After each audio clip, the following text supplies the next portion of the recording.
हैं उतनी टेस्टी बनती है। अच्छा। तो अपने ऊपर डिपेंड करता है कि हम कितना, वरना वैसे तो गल तो जाता है साबूदाना जल्दी से, लेकिन अगर हम इसको थोड़ा सिम पर रखकर धीरे धीरे पकाएं तो ये और टेस्टी बनती है। अच्छा, तो कहा जा सकता है कि जितना इसे पकाएंगे उतना ही ये टेस्टी बनेगी। तो दोस्तों, हम उसे उतनी देर चलाएंगे जब तक दूध और साबूदाना आपस में मिल ना जाए और गाढ़े ना हो जाए। चलिए इंतजार करते हैं। ये हल्का हल्का गाढ़ा होने लगा है ना? जैसे जैसे साबूदाना गलता रहेगा तो दूध गाढ़ा होता रहेगा। साबूदाने के क्या फायदे होते हैं, क्या फायदे होते हैं सायरा जी? ये है ना बहुत लाइट होता है, यानी कि ऐसा नहीं है कि हैवी डाइट है ये, तो ये लाइट होता है काफी, तो इसको डाइजेस्ट करने में आसानी रहती है। अच्छा। तो जैसे ही दूध उबलने लगे तो हम इसे आंच से हटा सकते हैं या गैस बंद कर सकते हैं, लेकिन इसे कंटिन्यूअसली हम चलाते रहेंगे। अभी आपने इसमें कुछ चीनी वगैरह कुछ नहीं डाला? जब ये गाढ़ा हो जाएगा तब हम इसमें चीनी डालेंगे। ठीक है, चलिए हमारी खीर ऑलमोस्ट गाढ़ी हो गई है, इसे अभी थोड़ी देर और पकाएंगे सायरा जी। जी दोस्तों, हमें उम्मीद है कि गुलनाज हमारा प्रोग्राम देख रही होंगी और खुश हो रही होंगी कि उनकी भेजी हुई रेसिपी यहाँ तैयार हो रही है।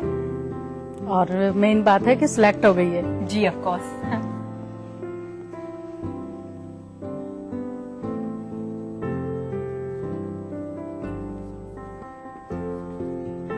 बस इस खीर बनाने में यही थोड़ी सी मेहनत है कि इसको कंटिन्यू चलाना पड़ता है।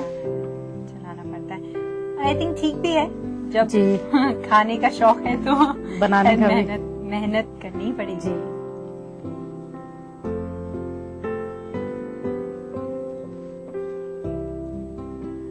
ये हमारे यहाँ ऑलमोस्ट सभी बहुत शौक से खाते हैं, इसलिए मैं इसे जरूर ट्राई करने वाली हूँ।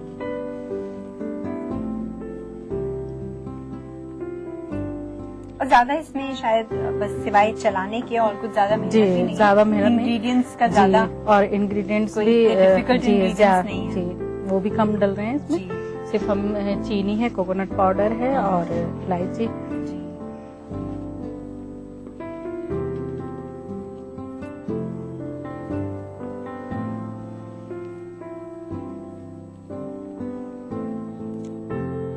तो अभी तो ये थोड़ा कच्चा है जी, अभी हम इसको और चलाएंगे। ठीक है। और अब जैसे कि हमें लग रहा है कि अभी थोड़ी देर के बाद तैयार होने वाली है, तो हम इसमें थोड़ा सा इलायची पाउडर डालेंगे। अच्छा।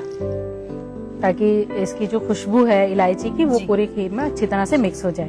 तो जब ये 90% कुक हो जाए जी, तो उसके बाद हम इसमें इलायची पाउडर मिक्स करेंगे। ठीक है।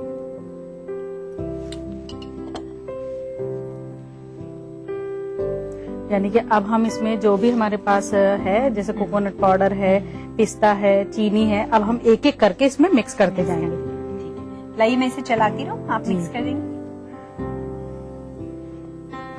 ये देखिए अब ये गाढ़ी होने लगी है, तो अब हम इसमें कोकोनट पाउडर डालेंगे। जी।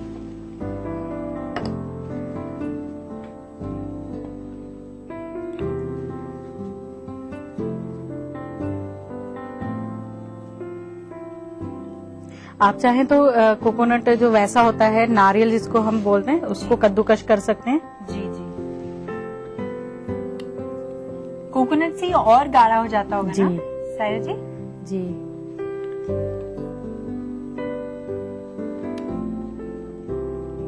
जैसा हम देख सकते हैं नाज़रीन, हमारी खीर और गाढ़ी होती जा रही है। देखिए चलाते रहते हैं इसको, क्योंकि नीचे से हमें लग रहा है कि कहीं लग ना जाए। जी। ये देखिए अब हमारी ये खीर जो है साबूदाने की, ये काफी थिक होती जा रही है। अभी थोड़ा और पकाएंगे, जब ये हमें लगेगा कि ये और ज्यादा गाढ़ी होगी तो फिर हम इसमें चीनी मिक्स करेंगे।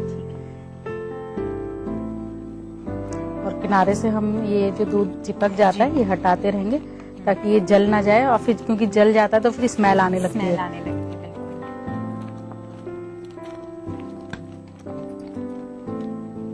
अब हम इसमें चीनी डालेंगे। ठीक है। चीनी अपने टेस्ट के हिसाब से डालनी है, क्योंकि कुछ लोग कम मीठा पसंद करते हैं और कुछ लोग ज्यादा मीठा पसंद करते हैं, तो हम उसी के अकॉर्डिंग डालेंगे। आप कम मीठा पसंद करते हैं तो आप इसमें कम ही डालें। जी। लेकिन खानी तो ये आपको भी है। ये मैं भाई, आप जैसा पसंद करेंगी, जैसा देंगी हम तो वैसा ही खा लेंगे।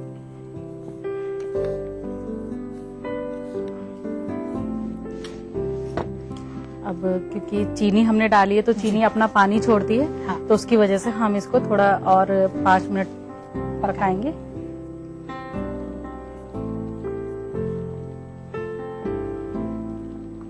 पानी जो है इसका थोड़ा कम होता जा रहा है, यानी कि जो अभी चीनी डालने से थोड़ी पतली हो गई थी, तो ये फिर से हमारी खीर जो है गाढ़ी होने लगी है।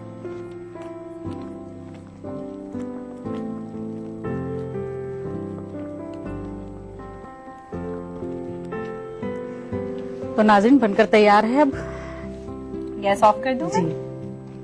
तो अब हम इसको सर्व करेंगे जी। सर्व करने के लिए हम लेंगे एक सर्विंग प्लेट। अब इसे सर्व करने की जी। तैयारी करते हैं, लीजिए।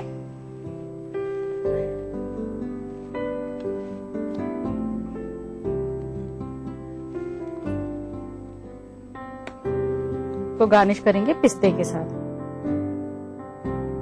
और फिर इसको फ्रिज में ठंडा होने रख देंगे।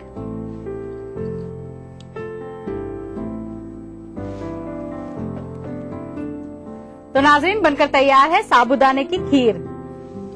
शुक्रिया सायरा जी। शुक्रिया। तो लीजिए दोस्तों, आज की दूसरी रेसिपी भी बनकर तैयार है। साबूदाने की खीर को घर पर बनाने के लिए नोट कीजिए इसकी रेसिपी। साबूदाने की खीर बनाने के लिए चाहिए साबूदाना, दूध, चीनी, नारियल पाउडर और देसी घी।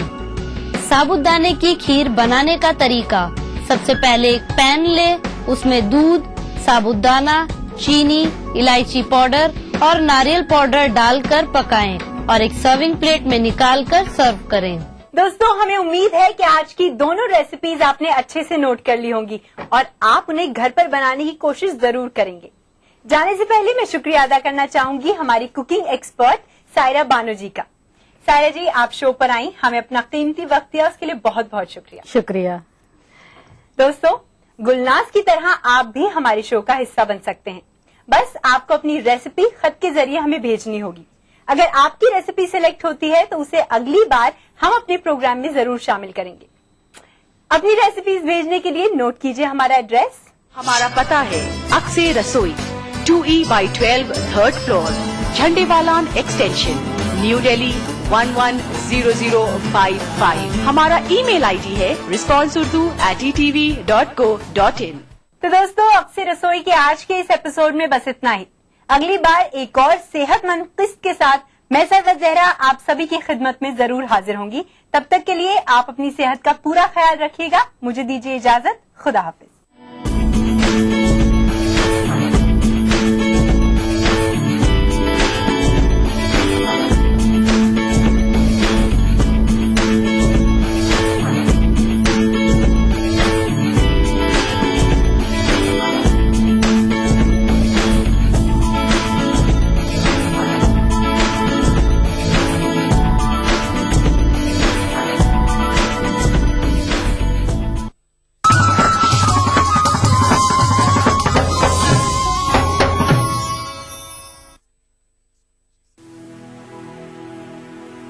जो गुजरी मुझ पे मत से कहो हुआ सो हुआ,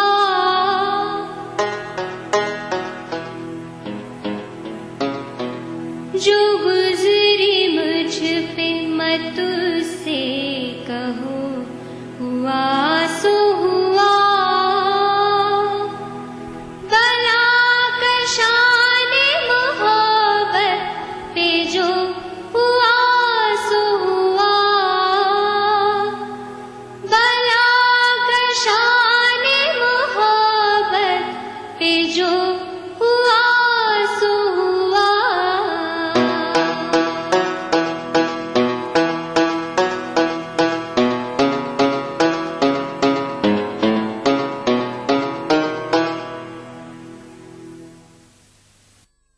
देखिए ETV उर्दू सभी DTH प्लेटफॉर्म पर, डिश टीवी पर चैनल नंबर 787, एयरटेल पर चैनल नंबर 610, टाटा स्काई पर चैनल नंबर 176, बिग टीवी पर चैनल नंबर 972, वीडियोकॉन पर चैनल नंबर 750।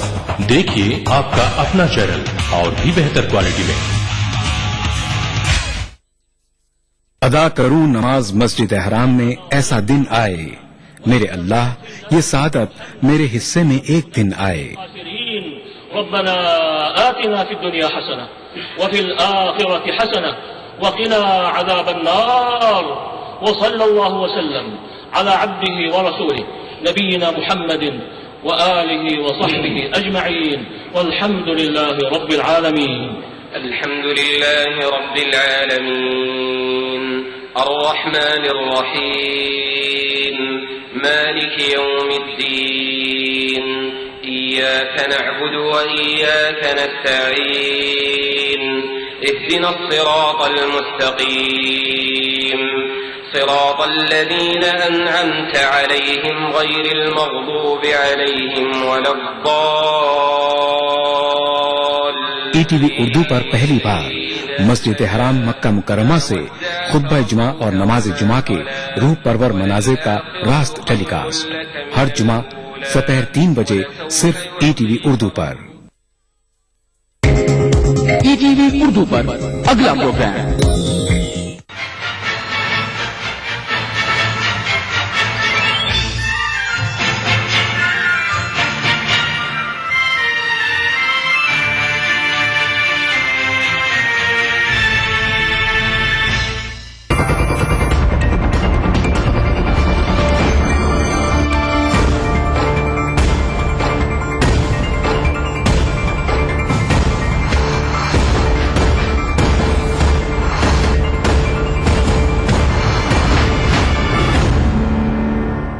नमस्कार, मैं हूं हरिशंकर व्यास। सेंट्रल हॉल में आपका स्वागत है। इन दिनों उन तमाम लोगों के चेहरे खिले हुए हैं जो गैर कांग्रेस व गैर भाजपा राजनीति के पैरोकार हैं। मार्क्सवादी कम्युनिस्ट पार्टी के महासचिव प्रकाश कारात ने केजरीवाल की सफलता पर बहुत कुछ बोला। आप पार्टी से उनकी उम्मीद है तो सीपीआई के AB बर्धन ने भी तीसरे विकल्प का आशावाद जताया है। सचमुच तमाम तरह की वामपंथी पार्टियां और छोटे दल दिन फिरने की उम्मीद में हैं। इनके साथ वे क्षेत्रीय दल और छत्रप भी है जो कांग्रेस और भाजपा दोनों से दूरी बनाए हुए हैं। सो सवाल देशव्यापी आम आदमी मोर्चे का है। आप पार्टी के कुछ क्रांतिकारी और प्रगतिशील नेता मोर्चे के ख्याल में। संदेह नहीं है कि यदि आपका हल्ला देशव्यापी हुआ और उसमें लोकसभा की कुछ सीटों का जुगाड़ बना तो उसकी धुरी पर तीसरे मोर्चे की हकीकत बनेगी। अरविंद केजरीवाल और आप पार्टी की रणनीति धुरी बनने की है। आम आदमी का जुमला सबको अपील करता है। दिक्कत यह है कि पश्चिम बंगाल में ममता बनर्जी की राजनीति यदि आम आदमी की है तो लेफ्ट की भी आम आदमी की है। ऐसे में गैर कांग्रेस और गैर भाजपा की आम आदमी की राजनीति में भी बहुत खिंचाव बनेगा। आज इस पर चर्चा है, मगर उससे पहले सुर्खियां और राजकाज। शुरुआत सत्ता गलियारों की गपशप से करते हैं। कांग्रेस के नायब सदर राहुल गांधी की नई टीम के ऐलान से ठीक पहले लोकसभा इलेक्शन के लिए उम्मीदवारों की तख्फीफ करने वाले कमेटियों का ऐलान कर दिया गया है। कांग्रेस ने 10 स्क्रीनिंग कमेटी बनाई है, जिसमें से एक के सदर जितेंद्र सिंह हैं। वो उत्तर प्रदेश के उम्मीदवारों की तख्फीफ करेंगे। उनको छोड़कर बाकी 9 कमेटियों के सदर कांग्रेस के सबसे सीनियर व बुजुर्ग लीड चांद में से चुने गए हैं और एक आध को छोड़कर बाकी सबकी उम्र 70 साल के करीब है। यूपीए हुकूमत के सबसे बुजुर्ग वज़रा में शामिल बेला रवि, मल्लिकार्जुन खड़गे, सुशील कुमार शिंदे, ऑस्कर फर्नांडिस, गुलाम नबी आजाद जैसे रहनुमा स्क्रीनिंग कमेटी के सदर बनाए गए हैं। 4 रियासतों के इंतखाबात के वक्त राहुल गांधी ने सीपी जोशी, मोहन प्रकाश, मधुसूदन मिस्त्री, अजय माकन जैसे तमाम जनरल सेक्रेटरीज को स्क्रीनिंग कमेटी की जिम्मेदारी सौंप दी थी। इस बार किसी जनरल सेक्रेटरी को स्क्रीनिंग कमेटी का सदर नहीं बनाया गया है। सवाल है कि क्या जनरल सेक्रेटरीज के कामकाज से मायूस होकर राहुल ने पुराने लोगों को जिम्मेदारी सौंप दी है। कुछ माहिरीन का मानना है कि ऐसा हो सकता है। हालांकि पार्टी के कुछ माहिरीन का ये भी कहना है कि पार्टी के जनरल सेक्रेटरीज बदले जाने हैं और ज्यादातर जनरल सेक्रेटरीज को इलेक्शन लड़ना है, इसलिए उन्हें इस काम से अलग रखा गया है। लेकिन ये तर्क भी गले नहीं उतरने वाला है, क्योंकि स्क्रीनिंग कमेटियों की सुदूर बनाए गए खड़गे, शिंदे, चाको, बंसल, नारायण साहनी वगैरह को भी लोकसभा का इलेक्शन लड़ना है। भारतीय जनता पार्टी के रहनुमा खुले तौर से आम आदमी पार्टी की मौजूदगी को खारिज कर रहे हैं, लेकिन राष्ट्रीय स्वयंसेवक संघ ने बीजेपी से कहा है कि वो आपको संजीदगी से ले और उसका मुकाबला करने की तैयारियां करे। बताया जा रहा है कि बाकी लीडरान के मुकाबले फिलहाल दिल्ली और गुजरात में बीजेपी लीडरान ने आपको संजीदगी से लिया है। दिल्ली में बीजेपी एक कमेटी बना रही है जो आप लीडरान की सरगर्मियों पर नजर रखेगी। बीजेपी लीडरान का कहना है कि आपके वॉलंटियर पूरे दिल्ली में घूम रहे हैं। आपके शिकस्त खुर्दा उम्मीदवार भी सरकारी अफसरान को लेकर अपने इलाके में घूम रहे हैं और लोगों के काम करा रहे हैं। इसी बहाने वो लोगों को अपने साथ जोड़ रहे हैं। उन्हें रोकने के लिए बीजेपी की कमेटी बनाई जाएगी। इसी तरह गुजरात में आपकी सियासी सरगर्मियों पर नजर रखी जा रही है। बताया जा रहा है कि आप में शामिल होने वाले लीडरान, उनके साथ आने वाले लोगों, रैलियों में लोगों की तादाद की एक एक डिटेल बीजेपी रख रही है। बताया जा रहा है कि संघ ने बीजेपी लीडरान को कमर कस लेने के लिए कहा है। संघ की जानिब से बीजेपी लीडरान को किसी मुगालते में नहीं रहने और संजीदगी से इलेक्शन की तैयारियों के लिए कहा गया है। संघ ने अपने कैडर को भी बीजेपी लीडरान की मदद में लगा दिया है। कांग्रेस की तरह आम आदमी पार्टी के रहनुमा भी मीडिया ग्रुपों के सर्वे को ज्यादा तरजीह नहीं दे रहे हैं। हाल में हुए 2 मीडिया ग्रुपों ने सर्वे कराकर अरविंद केजरीवाल को वजारत उस्मा के दावेदार की मकबूलियत में दूसरे नंबर पर रखा है, लेकिन आपके लीडरान का मानना है कि जब उनके अपने सर्वे के आदाद शुमार आएंगे और उनके in house psephologist Yogendra Yadav उनका तजिया करेंगे तब उनको भरोसा होगा। इस काम में माना जा रहा है कि अभी 2 महीने और लगेंगे, यानी जनवरी और फरवरी 2 महीने में आपका अपना सर्वे हो जाएगा। उसी बुनियाद पर केजरीवाल को प्रोजेक्ट करने का भी फैसला होगा, लेकिन उससे पहले आम आदमी पार्टी ने अपनी तशहीर का डंका बजाना शुरू कर दिया है। उनकी तशहीर का तरीका भी अलग और अपना है। उन्होंने कांग्रेस या बीजेपी की तरह बाहरी एजेंसियों का सहारा लेने के बजाय तशहीर की अपनी हिकमत अमली तैयार की है। सोशल मीडिया पर उनकी सबसे ज्यादा तशहीर हो रही है। उनके अलावा टोपी और खुले तौर पर व आम गाड़ियों पर लगाए जाने वाले बैनर पोस्टर तशहीर का सबसे मौसर जरिया है। तशहीर का तीसरा जरिया आपके वॉलंटियर है जो अपने अपने इलाकों में तशहीर करते हैं। दिल्ली में यह हिकमत अमली काफी कामयाब हुई थी, अब इसे पूरे मुल्क में आजमाया जाएगा। अब आज की ताजा सुर्खियां हैं, ये लीक से कुछ हटकर है। इनसे देश की दशा दिशा के हाल बूझ सकेंगे। कांग्रेस के सीनियर लीडरान ने आज लोकसभा इलेक्शन, कांग्रेस पार्टी में बदलाव और पार्लियामेंट के सरमाई इजलास के अगले मरहले की हिकमत अमली पर तबादला ख्याल किया। कांग्रेस के नायब सदर राहुल गांधी ने पहले वजीर आजम मनमोहन सिंह से मुलाकात की। निस्फ घंटे की इस मुलाकात का एजेंडा क्या था, इस बारे में बाज़ाब्ता तौर से कुछ नहीं बताया गया है। इसके फौरन बाद कांग्रेस सदर सोनिया गांधी की सदारत में पार्टी की कोर कमेटी की मीटिंग हुई। करीब 1 घंटे तक चली इस मीटिंग में पार्लियामेंट के फरवरी में बुलाए जाने वाले पार्लियामेंट इजलास में बदनवानी खत्म करने के लिए लाए गए 6 बिलों को पास कराने के बारे में गौर किया गया। जराये के मुताबिक 17 जनवरी को होने वाले कांग्रेस कन्वेंशन और पार्टी में तौसीह के मसले पर भी इस मीटिंग में तबादला ख्याल हुआ। वजीर टेलीकॉम कपिल सिब्बल और पीएमओ के ममलिकती वजीर वी नारायण सामी को भी कोर ग्रुप की मीटिंग में बुलाया गया था, जबकि वो कोर ग्रुप के रुकन नहीं है। वीजा जालसाजी के इल्जाम में उलझी हिंदुस्तानी सफारतकार दिव्यानी खोबरा गड़े मुकम्मल सफारती इस्तेस्ना मिलने के बाद हिंदुस्तान वापस लौट गई हैं, लेकिन अमेरिका में उनके ऊपर चल रहा मुकदमा कायम रहेगा। जुमेरात को अमेरिका ने यूएन मिशन में उनके तबादले को तस्लीम कर लिया और उन्हें जीवन वीजा जारी कर दिया, जिससे उनको मुकम्मल तौर पर सफारती इस्तेस्ना मिल गई और वो हिंदुस्तान के लिए रवाना हो गई। लेकिन उनके ऊपर मुकदमा चलता रहेगा और कभी भी अगर वो बिना मुकम्मल सफारती इस्तेस्ना के अमेरिका जाएंगी तो उनको गिरफ्तार कर लिया जाएगा। गौरतलब है कि उनके शौहर अमेरिकी शहरी हैं और उनके बच्चे भी अमेरिका में ही हैं। बताया जा रहा है कि हिंद अमेरिका के बीच एक मुआहदे के तहत देवयानी को मिली मुकम्मल सफारती इस्तेस्ना को अमेरिका ने मंजूर किया है और उनको हिंदुस्तान लौटने की इजाजत दी है। अमेरिका लौटने से पहले देवयानी के वकील ने तमाम इल्जामात से इनकार करते हुए कहा कि उनकी मुवक्किल पूरी तरह से बेकसूर हैं।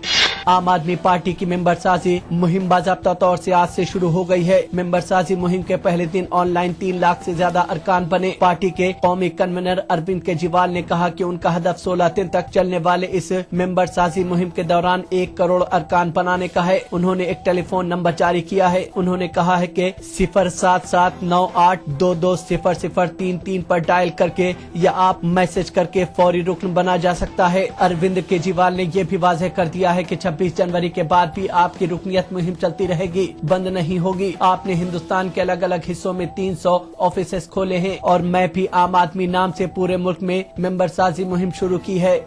बीजेपी में अपनी जनता पार्टी का इंतजाम करने वाले सीनियर रहनुमा सुब्रमण्यम स्वामी ने कहा है कि पार्टी को चाहिए कि वो साबिक फौजी सरबराह जनरल वीके सिंह और साबिक IPS अफसर किरण बेदी को पार्टी में शामिल होने के लिए मदऊ करें। स्वामी ने अपनी पार्टी को मशवरा देते हुए ट्वीट किया है कि इन दोनों लीडरान को मदऊ करना चाहिए। इससे पहले किरण बेदी ने जुमेरात को ट्वीट किया था कि उनकी हिमायत केजरीवाल के बजाय नरेंद्र मोदी को है। उन्होंने कहा कि एक शहरी के नाते वो महसूस करती हैं कि बदनवानी को रोकना है तो कांग्रेस को वोट नहीं दिया जा सकता है। उन्होंने बीजेपी और नरेंद्र मोदी की हिमायत की। उनके इस खुलेआम हिमायत के बाद अरविंद केजरीवाल ने कहा है कि वो इससे मायूस नहीं है।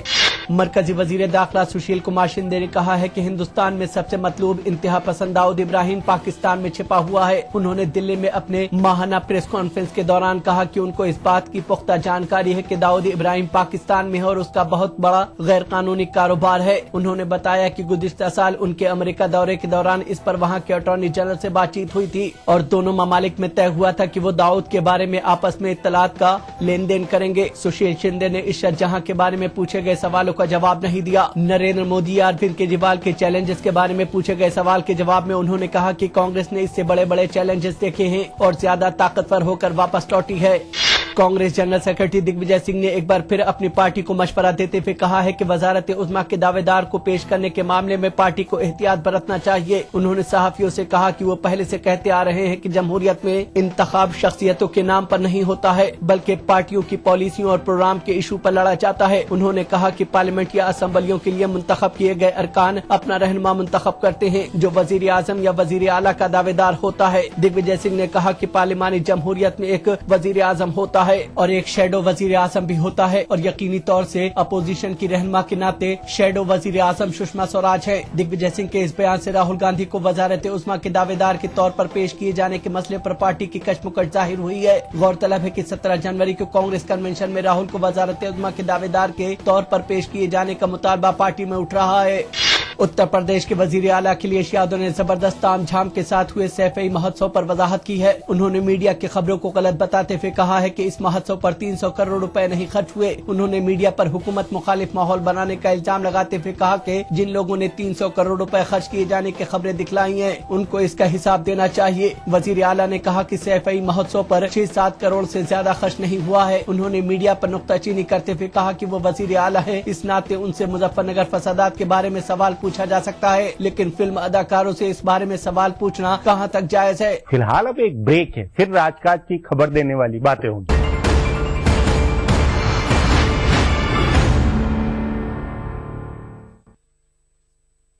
ये सिर्फ एक लोहे का टुकड़ा नहीं, जब खेतों में चला तो इसने सोना उगला, जब कंधे पे रखा तो स्वाभिमान बन गया। इस लोहे के टुकड़े से कमाया एक जमीन का टुकड़ा, एक जमीन के टुकड़े से खेत के खेत, खेतों से कमाई इज्जत। लेकिन मैंने कभी ना सोचा था कि एक दिन ये पूरे गांव को ही नहीं पूरे देश को जोड़ेगा।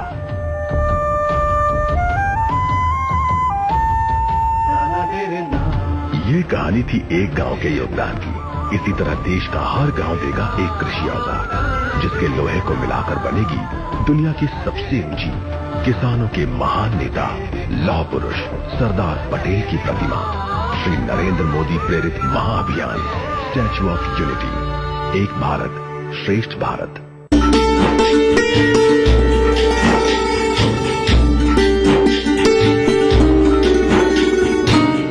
औरंगाबाद में वाक़े दरगाह हजरत निजामुद्दीन कलीमी चिश्ती रहमतुल्लाह अलैह की क्या है तारीखी अहमियत?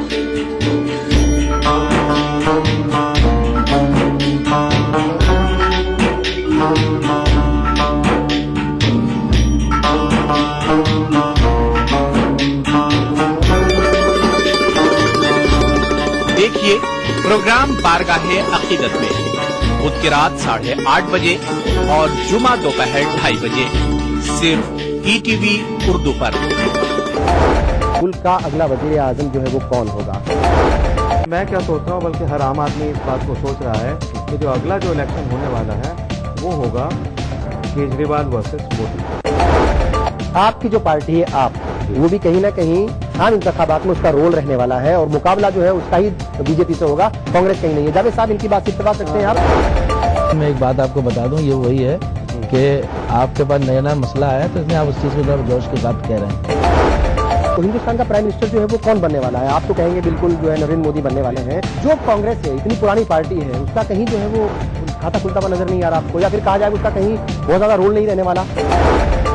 देखने वाली बात यह है कि हमसे बहुत पुरानी 125 साल पुरानी कांग्रेस पार्टी हो या कोई दीगर और पार्टी हो कि अपने प्राइम मिनिस्टीरियल कैंडिडेट का नाम अनाउंस करे।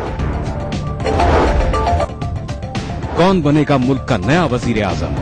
देखिए प्रोग्राम हमारे मसाइल जुमे की रात 8 बजे और इतवार दोपहर 2:30 बजे सिर्फ ATV उर्दू पर। दुनिया अपडेट खबरों का नया और अनूठा शो, जिसमें हम आपको दिखाएंगे दुनिया की अहम खबरें और करेंगे उनका तज्जिया। जानेंगे दुनिया की अहम घटनाओं का भारत पर क्या होगा असर। दिखाएंगे ग्लैमर जगत का हाल और तेज खबरों में देखेंगे क्या कुछ हुआ पूरी दुनिया में बीते हफ्ते के दौरान। तो देखना न भूले दुनिया अपडेट हर रविवार शाम 6 बजे ETV उर्दू पर।